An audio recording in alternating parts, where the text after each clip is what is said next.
इसी बीच एक बड़ी खबर आ रही है। उधमपुर में सेना और आतंकवादियों के बीच में मुठभेड़ जारी है और इस मुठभेड़ में सेना के एक जवान के शहीद होने की खबर आ रही है। इस बड़ी खबर पर हमारे सहयोगी मंसूर मीर हमारे साथ जुड़े हुए हैं। मंसूर, आपके पास क्या अपडेट है?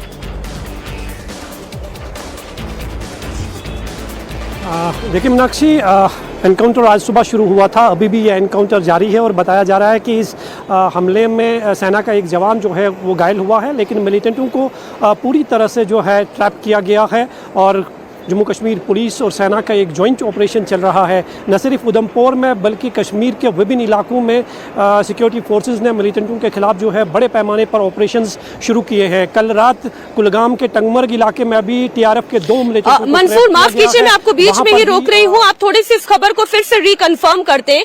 जो उधमपुर में सेना और आतंकियों के बीच में इस वक्त मुठभेड़ चल रही है, क्या उसमें हमारे जवान घायल हुए हैं या शहीद होने की खबर है? इस पर थोड़ी सी रोशनी डालें।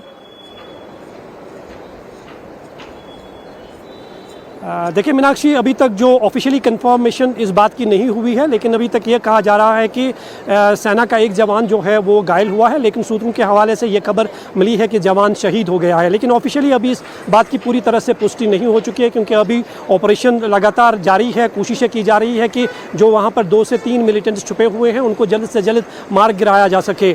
उधमपुर के अलावा जो है, जैसे मैंने पहले भी कहा कि कुलगाम में भी एक बहुत बड़ा ऑपरेशन जारी है। कुलगाम और अनंतनाग में बहुत कम डिस्टेंस है, 40 से 45 किलोमीटर की खाली डिस्टेंस है और वहाँ पर भी टीआरएफ के 2 मिलिटेंटों को जो है ट्रैप किया गया है। कल रात वहाँ पर फायरिंग हुई थी दोनों तरफ से। उसके बाद वहाँ पर बड़े पैमाने पर रात भर सर्च ऑपरेशन जारी रहा। आज दूसरे दिन भी ऑपरेशन जारी है। इसके अलावा बांडीपोरा में 2 मिलिटेंट एसोसिएट्स को जो है गिरफ्तार किया गया। उनके पास में से भारी मात्रा में हथियार और गोला बारूद जो है वो भी बरामद किया गया है। तो लगातार ऑपरेशंस में जो है तेज़ी लाई गई है, क्योंकि केंद्रीय गृह मंत्री अमित शाह की तरफ से ये साफ निर्देश दिए गए हैं कि मिलिटेंटों के खिलाफ बड़े पैमाने पर ऑपरेशन चलाए जाए और जहां पर भी कोई मिलिटेंट छुपा हुआ है उनको जल्द से जल्द न्यूट्रलाइज किया जाए। तो ऑपरेशन जो है पिछले 24 घंटे में पूरे जम्मू कश्मीर रीजन में तेज कर दिए गए हैं। जी मीनाक्षी,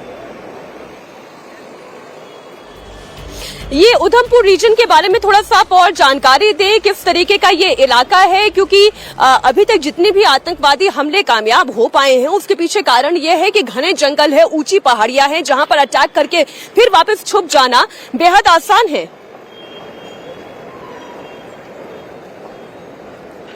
बिल्कुल मीनाक्षी, पिछले कुछ वर्षों से हम देख रहे हैं कि मिलिटेंटों ने अपनी जो स्ट्रेटजी है उसको पूरी तरह से चेंज किया है।